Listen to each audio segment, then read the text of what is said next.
Olá, este é o programa Nisto Cremos, estamos no estudo número 7. Vamos estudar hoje sobre a natureza do homem, o que a Bíblia fala sobre esse assunto tão importante. O National Geographic apresentou há pouco tempo um documentário sobre descendentes de criminosos de guerra nazistas. Que traumas essas pessoas carregam. Embora levem uma vida normal hoje, no geral não conseguem estar bem consigo mesmas por causa da consciência que têm das coisas terríveis, as verdadeiras monstruosidades cometidas pelos seus pais, seus tios ou avós. Mas e se eles fossem mais a fundo na história? Se retrocedessem mais no tempo, de geração em geração, através dos séculos, dos milênios, o que encontrariam? É um privilégio extraordinário de quem estuda a Bíblia poder encontrar a resposta segura para esta importante questão existencial. Não importam as gerações intermediárias, se são reis, príncipes, princesas, se benfeitores da humanidade, se criminosos, nazistas. Nada é tão importante quanto saber que no princípio criou Deus o homem, à sua imagem e semelhança. Homem e mulher os criou. Este é o ponto. O objetivo do nosso estudo de hoje é pesquisar mais a fundo a maneira como Deus nos criou e os seus propósitos para a nossa existência.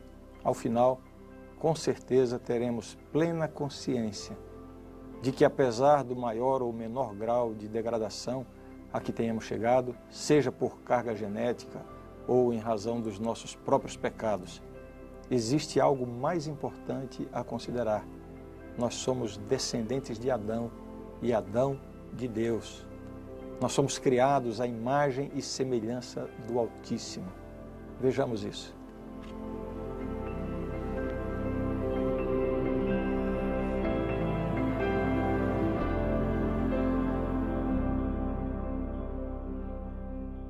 O primeiro texto que nós vamos ler hoje nos enche de autoestima. Veja só o que diz. Também disse Deus, façamos o homem à nossa imagem, conforme a nossa semelhança. Tenha ele domínio sobre os peixes do mar, sobre as aves dos céus, sobre os animais domésticos, sobre toda a terra e sobre todos os répteis que rastejam pela terra. Deus não trouxe a sua principal criatura à existência através de ordens, como ele fez com as outras formas de vida e de coisas da natureza. Em vez disso, Deus se ocupou amoravelmente em dar ao homem uma forma com as suas próprias mãos, utilizando para isto o pó da terra. O mais criativo escultor da face da terra jamais conseguiria produzir uma criatura tão nobre como o ser humano. Talvez, quem sabe, algum Michelangelo conseguisse dar formato às linhas exteriores, mas o que dizer da anatomia e da fisiologia cuidadosamente preparadas, além da beleza dessa criatura? Ali estava uma escultura perfeita, completa. Cada fio de cabelo, sobrancelhas, unhas no devido lugar, mas Deus não havia concluído ainda o seu trabalho. Este homem não deveria ser apenas um amontoado de pó. Antes deveria viver, pensar, criar e crescer em glória. Inclinando-se sobre esta magnificente figura, o Criador lhe soprou nas narinas o fôlego de vida e o homem passou a ser alma vivente. Compreendendo a necessidade de companhia por parte do homem, Deus preparou para ele uma companheira semelhante a ele. Deus fez cair sobre Adão um sono profundo e então retirou uma de suas costelas. E dessa costela ele fez a mulher. Você não precisa acreditar numa história que circula por aí, de que Deus criou primeiro o homem antes da mulher, para que a mulher não quisesse dar algum palpite na criação do homem. Evidentemente não foi isso. Mas depois de Deus ter realizado essa obra tremenda da costela de Adão, depois disso, agora estava ali o casal. Deus então profere uma bênção maravilhosa sobre eles. Vejam. E Deus os abençoou e lhes disse, sede fecundos, multiplicai-vos, enchei a terra e sujeitai-a, dominai sobre os peixes do mar, sobre as aves do céu e sobre todo animal que rasteja pela terra. E disse Deus ainda: eis que vos tenho dado todas as ervas que dão semente e se acham na superfície de toda a terra, e todas as árvores em que há fruto que dê semente. Isso vos será por mantimento. Gênesis capítulo 1, versos 28 e 29. O lar do jardim, mais precioso do que qualquer palácio dos dias atuais, foi concedido a Adão e Eva. Ali existiam árvores, vinhedos, flores, montanhas, vales. Tudo havia sido adornado pelo próprio Criador. Havia no jardim duas árvores especiais: a árvore da vida e a árvore da ciência do bem e do mal. Deus concedeu a Adão e Eva plena liberdade para comer daquelas árvores do jardim, exceto no que dizia respeito à árvore da ciência do bem e do mal. Assim se completou o evento culminante da Semana da Criação. A avaliação final de Deus foi: viu Deus tudo o que fizera, e eis que era muito bom. Isso está em Gênesis capítulo 1, verso 31. Embora a maioria das pessoas creia, nos dias atuais, que o homem se originou das formas inferiores da vida animal e é o resultado de processos naturais que se estenderam ao longo de bilhões de anos, essa ideia não pode de forma alguma ser harmonizada com o relato bíblico. O que a Bíblia ensina é que o processo é exatamente o inverso. O homem foi criado perfeito e vem sofrendo um processo de degeneração ao longo dos séculos. Essa compreensão é crucial para a visão bíblica da natureza do homem. A origem da raça humana é encontrada no que podemos chamar de um concílio divino. A divindade fala entre si, a pluralidade da divindade. Façamos o homem à nossa imagem. O verbo e o pronome aparecem no plural, indicando exatamente essa pluralidade, o trinitarismo da divindade. Deus Pai, Deus Filho e Deus Espírito Santo. Esse foi exatamente o tema do estudo número 2 desta série. Deus formou o homem do pó da terra, utilizando matéria pré-existente e não outras formas inferiores de vida. Não foi senão depois de haver formado cada órgão e colocado a cada um deles no seu devido lugar, que Deus introduziu nele o fôlego de vida, que transformou o homem numa criatura vivente. Como é constituído o ser humano? Quais são as partes características do ser humano? Nós falamos em corpo, falamos em alma. A Bíblia fala de corpo, alma, espírito, fôlego de vida. O que significa isso? Podemos crer na existência de fantasma, ou que existem almas de mortos vagando em algum lugar por aí. Você tem medo de fantasma? Não, não precisa responder. Mas pense comigo. Vamos entender essa questão. A estrutura como foi formado o homem. O texto bíblico diz assim: então formou o Senhor Deus ao homem do pó da terra, e lhe soprou nas narinas o fôlego de vida, e o homem passou a ser alma vivente. É muito importante nós entendermos isso aqui. Vejam os elementos envolvidos. Então formou o Senhor Deus ao homem do pó da terra. Primeiro o pó da terra. Lhe soprou nas narinas o fôlego de vida, e o homem passou a ser alma vivente. Parece uma coisa simples, e de fato é simples. Imagine, o boneco de barro sem vida. Então ele recebe o fôlego da vida e se torna o quê? Como é que a Bíblia chama? Alma vivente. Existe alma de acordo com a Bíblia? Sim, existe. O que é alma? Claramente, alma é uma pessoa viva. É uma alma. Eu sou uma alma. Calma, não precisa ter medo de mim. Eu sou uma alma, você é uma alma. Esse é o conceito bíblico de alma. Né? Nefesh, ser vivente.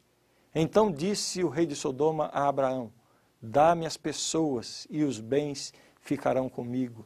Né? Pessoas aqui é a mesma palavra traduzida por alma em outras passagens. Eu estou mostrando esses textos somente para ficar bem claro qual o significado do uso da palavra alma, aqui nesse caso no Antigo Testamento, pelo termo nefesh. Temos ainda mais. Dize aos filhos de Israel: Quando homem ou mulher cometer algum dos pecados em que caem os homens, ofendendo ao Senhor, tal pessoa é culpada. Aqui a palavra está sendo traduzida para pessoa. Em outro lugar é traduzida por alma, porque é o mesmo sentido. Né? Com 70 almas teus pais desceram ao Egito, e agora o Senhor teu Deus te pôs como as estrelas dos céus em multidão. A Bíblia não estava querendo dizer aqui que esses descendentes de Abraão estavam indo numa caravana fantasmagórica, 70 almas vagando no espaço. Não é isso. A palavra alma indicando pessoa. No Novo Testamento, a palavra psique é traduzida por alma. Qual o significado de alma no Novo Testamento? Apocalipse 16:3. Essa palavra é usada no sentido de ser vivente, tanto homem quanto animal. Mateus 2:20. A palavra psique, que normalmente se traduz por alma, dá a ideia de vida. Atos 7:14. Essa palavra é usada dando a ideia de pessoas. Marcos 14:34 transmite a ideia de emoções. Vamos entender melhor agora o significado de alma e espírito na Bíblia. Veja, a palavra espírito, no Antigo Testamento, tradução de ruach, acontece 377 vezes, em diversos sentidos. Essa palavra aparece com o significado de espírito, vento, fôlego, em Gênesis 8:1, vitalidade, em Juízes 15:19, a ideia de coragem, em Josué 2:11, a ideia de temperamento ou ira, em Juízes 8:3, o conceito de disposição, em Isaías 54:6, caráter moral, em Ezequiel 11:19, a sede das emoções é chamada de espírito, ali em 1 Samuel capítulo 1, verso 15. Quando uma pessoa morre, a Bíblia diz que o espírito volta para Deus. Parece que está ficando confuso agora, né? Eu acabei de dizer que o ser humano é um ser completo, uma unidade entre corpo, alma e espírito. Acabamos de ver aqui o significado das palavras alma e espírito, que não se referem a seres independentes, fantasmagóricos, que estão dentro do corpo e que sobrevivem à morte do corpo. Mas agora eu estou dizendo que quando uma pessoa morre, o espírito volta para Deus. A Bíblia diz isso. Como entender essa expressão? Vejamos. E o pó volte à terra como o era, e o espírito volte a Deus que o deu. Eclesiastes 12:7. Como entender isso? Nunca no Antigo Testamento a palavra ruach, espírito, no que diz respeito ao homem, denota uma entidade inteligente, capaz de existência independente do corpo. No Novo Testamento, a palavra traduzida para espírito é pneuma, que vem de pneu, soprar, respirar. Tal como ocorre com o ruach, não há coisa alguma inerente à palavra pneuma que possa denotar uma entidade capaz de existência consciente separada do corpo. Em várias passagens do Novo Testamento, a palavra espírito tem vários significados. Vejam, alguns deles pelo menos. Porque não recebeste o espírito de escravidão para viverdes outra vez atemorizados, mas recebestes o espírito de adoção, baseados no qual clamamos Abba, Pai. Outro exemplo do uso da palavra espírito. Irmãos, se alguém for surpreendido em alguma falta, vós que sois espirituais, corrigi-o com espírito de brandura e guarde-te para que não sejas também tentado. Gálatas 6, verso 1. Ainda uma outra passagem. No zelo não sejais remissos, sede fervorosos de espírito, servindo ao Senhor. Romanos 12, verso 11. Esses são apenas alguns exemplos do uso da palavra espírito no Novo Testamento. O que fica claro é que em nenhuma ocasião há a ideia de uma entidade fantasmagórica com existência independente do corpo. Assim, corpo, alma e espírito formam uma união indivisível, a plenitude plenitude do ser humano em suas capacidades físicas, mentais, emocionais, espirituais, enfim, todo o ser. Não há nada no ser humano que possa ser separado desse todo. A morte significa a falência de tudo, do ser completo. Seu corpo físico, sua mente, suas emoções. Nada existe que sobreviva independentemente do corpo. Mas algo fica guardado em Deus. Já lemos o texto que diz: e o pó volte à terra como era, e o espírito volte a Deus que o deu. Eclesiastes 12, 7. Ora, se o espírito não é uma entidade consciente, que permanece viva após a morte do corpo, então, que espírito é esse que vai para Deus e fica guardado em Deus? De um modo geral, as passagens bíblicas que falam do espírito do homem referem à sua maneira de ser, à sua força interior, ao seu caráter. Expressões como espírito alegre, excelente espírito, espírito abatido, espírito humilde. De que espírito sois?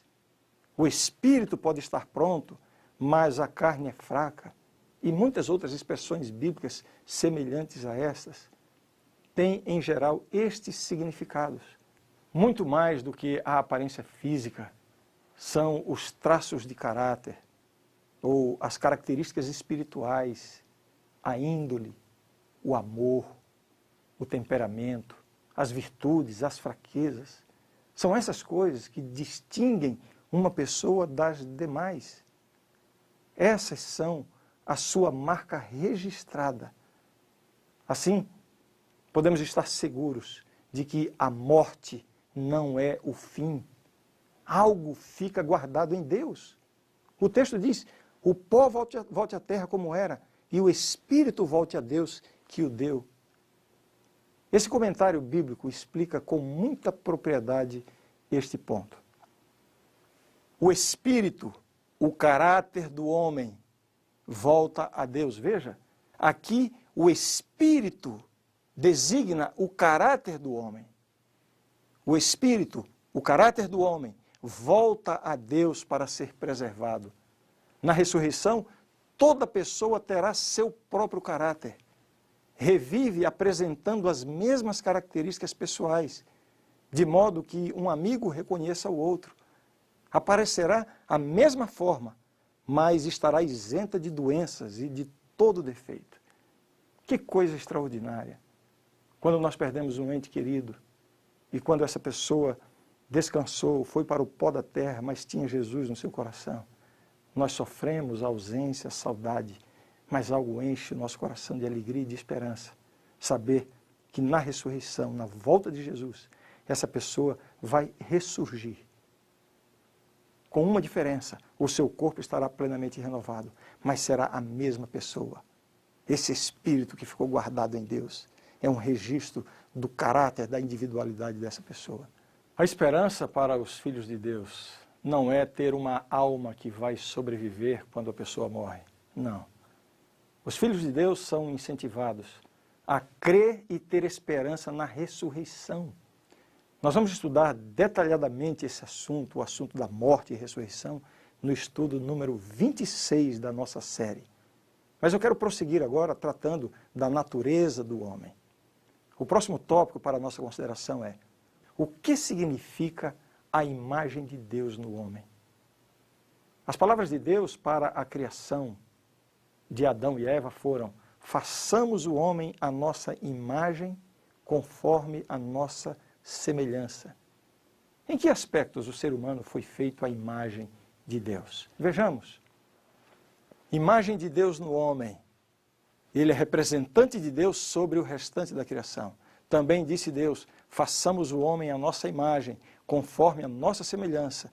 Tenha ele domínio sobre os peixes do mar, sobre as aves dos céus, sobre os animais domésticos, sobre toda a terra e sobre todos os répteis que rastejam pela terra. O que Deus está fazendo aqui? Deus está compartilhando com o ser humano uma atividade que é específica de Deus. Deus é o Criador de todas as coisas, Ele que deve cuidar de todo o universo. Mas agora Ele coloca o ser humano no planeta Terra, para que o ser humano faça numa esfera bem menor, o que ele, Deus, faz na esfera ampla. Então, nesse sentido, existe uma semelhança entre Deus e o homem. Na área do conhecimento, o texto diz assim: e vos revestistes do novo homem, que se refez para o pleno conhecimento, segundo a imagem daquele que o criou. O conhecimento, a capacidade cognitiva, é algo que nos assemelha a Deus. Claro, o ser humano na esfera humana, Deus na esfera plena, divina, mas é algo que nos torna parecidos com Deus. Justiça e santidade. O texto diz: e vos revistais do novo homem, criado segundo Deus, em justiça e retidão procedentes da verdade. O homem foi criado segundo Deus, conforme Deus, parecido com Deus. Em que aspecto? Na justiça, na retidão, na verdade. Esses são sentimentos humanos que não vieram por acaso, são derivados do próprio Criador. Ele não é Criador, mas é colaborador. Não havia ainda nenhuma planta do campo na terra, pois ainda nenhuma erva do campo havia brotado, porque o Senhor Deus não fizera chover sobre a terra, e também não havia homem para lavrar o solo. O homem é colocado no jardim, no planeta, para lavrar o solo, para de alguma forma colaborar no cuidado da criação de Deus. Vejam, é uma ação conjunta, é uma cooperação entre Deus e o ser humano. E aí vemos esta semelhança entre Deus e homem empenhados no mesmo aspecto do cuidado da natureza. Outro aspecto, o homem não é criador, mas é procriador. Vejam, que bênção maravilhosa. E Deus os abençoou e lhes disse: sede fecundos, multiplicai-vos, enchei a terra e sujeitai-a, dominai sobre os peixes do mar, sobre as aves dos céus e sobre todo animal que rasteja pela terra.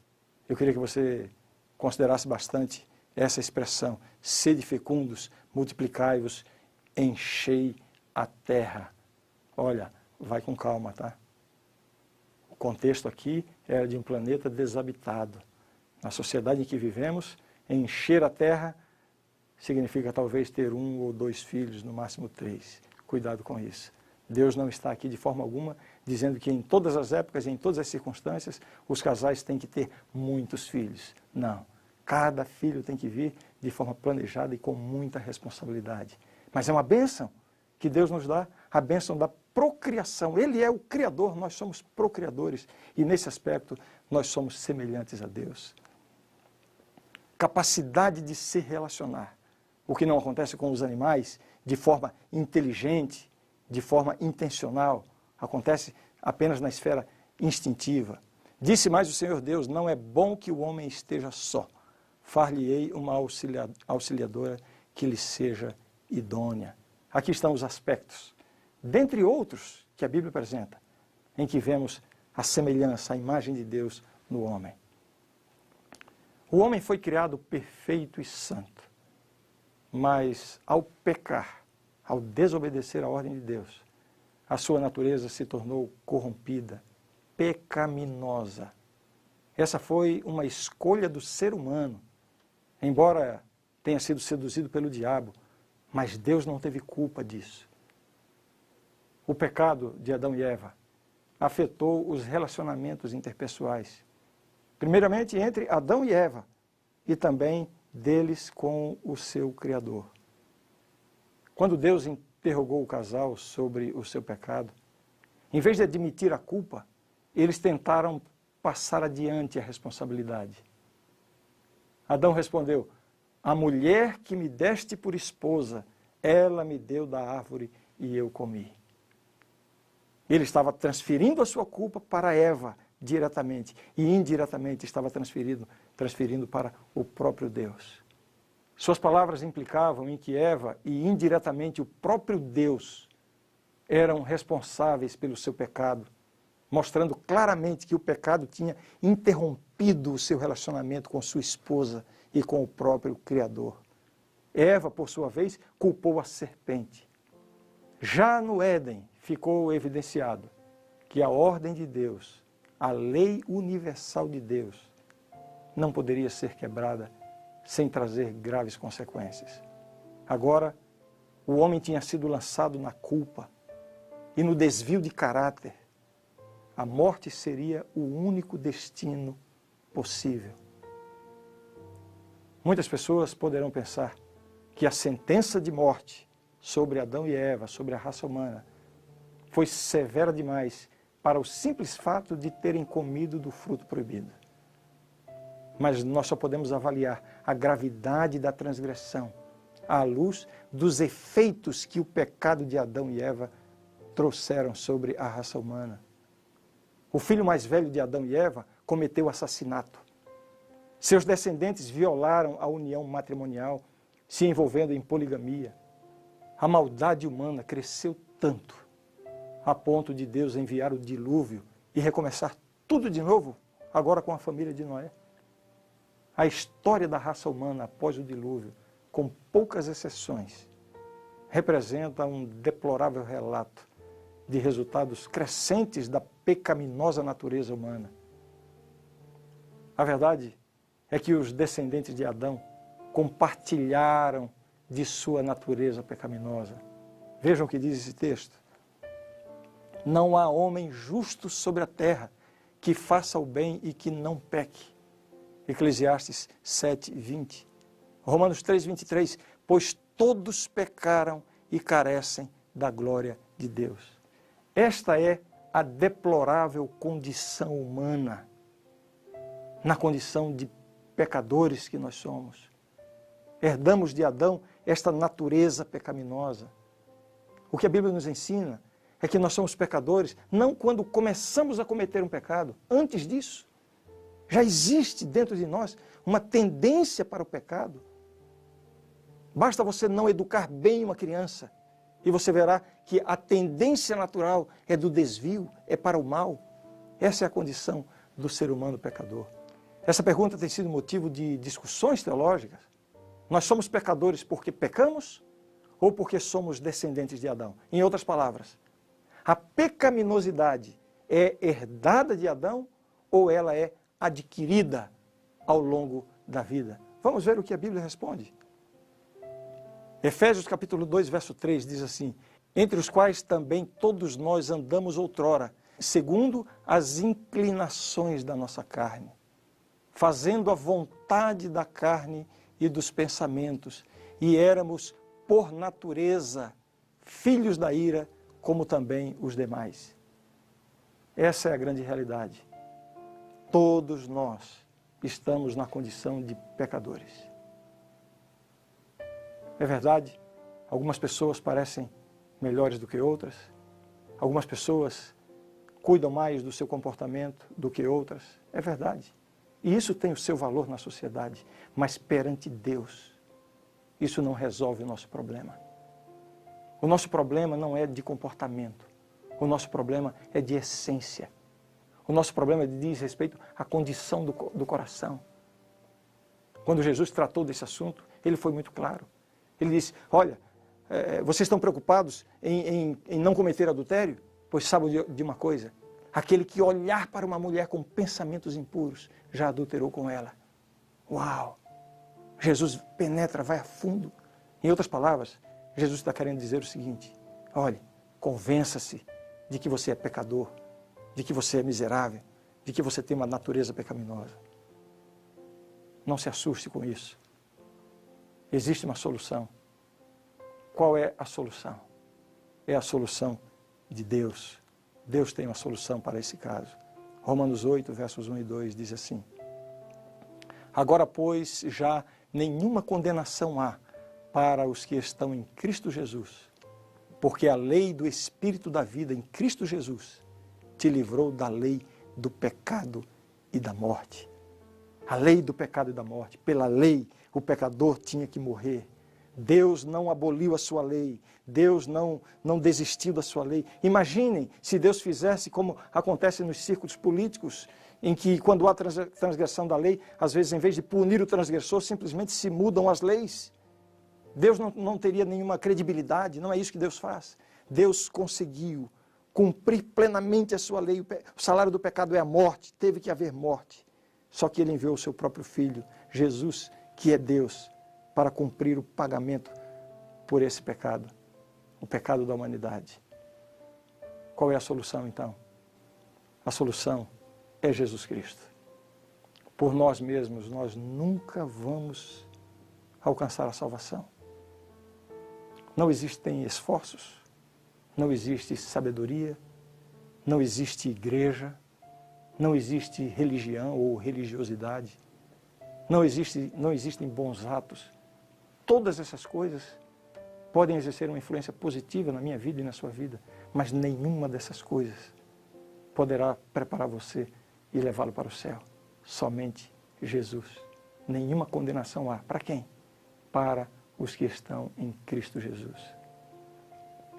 É maravilhoso saber que em Cristo nós temos pleno perdão e plena aceitação da parte de Deus. Não importa como você viveu até aqui. Se você for a Cristo, Ele vai aceitar você exatamente como você está. E vai fazer de você uma nova criatura. Ele criou você à sua imagem. E Ele quer restaurar esta imagem em você. Você só precisa permitir que Ele faça isso no seu coração.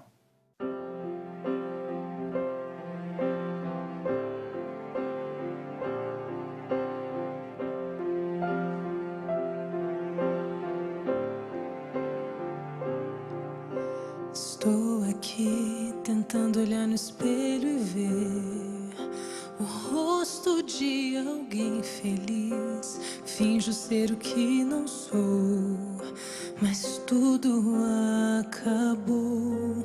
No fundo eu estou me sentindo triste, tão sozinha. Quero me esconder. Será que alguém me vê? Mas eu sei que o meu Deus vê meu coração e a minha solidão me abraça, me ampara. Não quero mais fugir, por isso estou aqui. Te peço, me ouvir, me ajuda.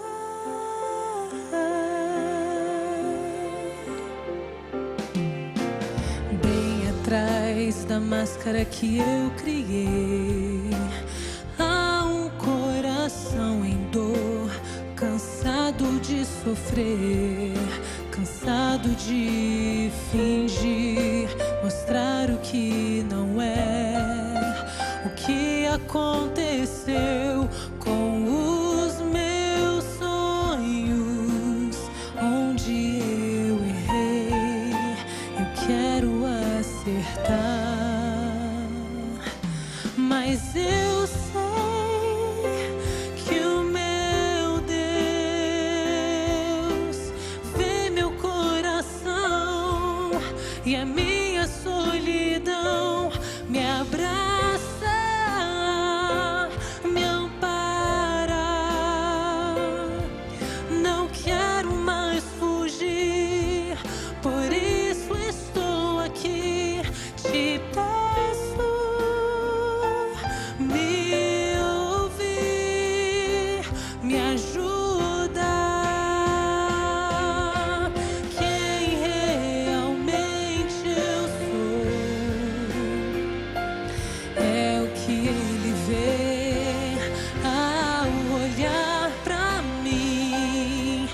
Sem máscaras hoje estou diante dos seus olhos de amor.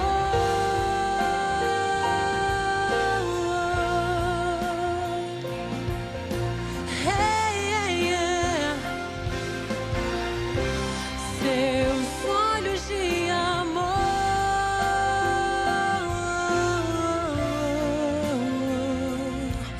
seus olhos de amor.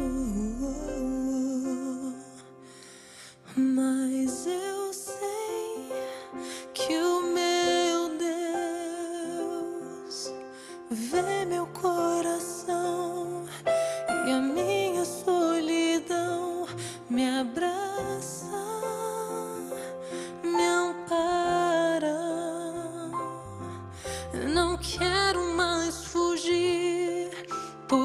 isso estou aqui, te peço, oh meu Senhor, me ajuda.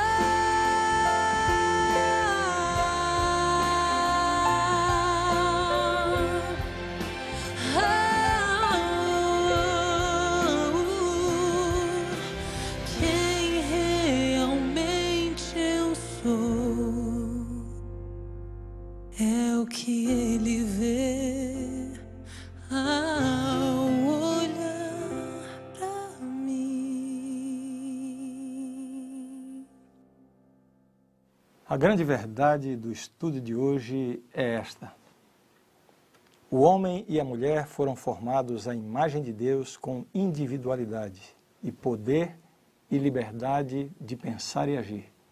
Conquanto tenham sido criados como seres vivos, cada um é uma unidade indivisível de corpo, mente e espírito, e dependente de Deus quanto à vida, respiração e tudo o mais.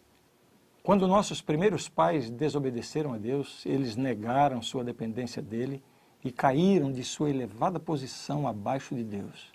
A imagem de Deus neles foi desfigurada e tornaram-se sujeitos à morte.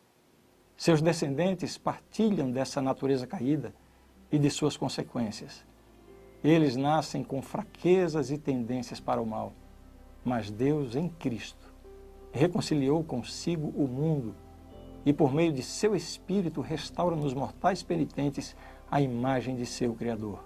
Criados para a glória de Deus, eles são chamados para amá-lo e uns aos outros e para cuidar de seu ambiente. Esta é a verdade e eu creio nisto.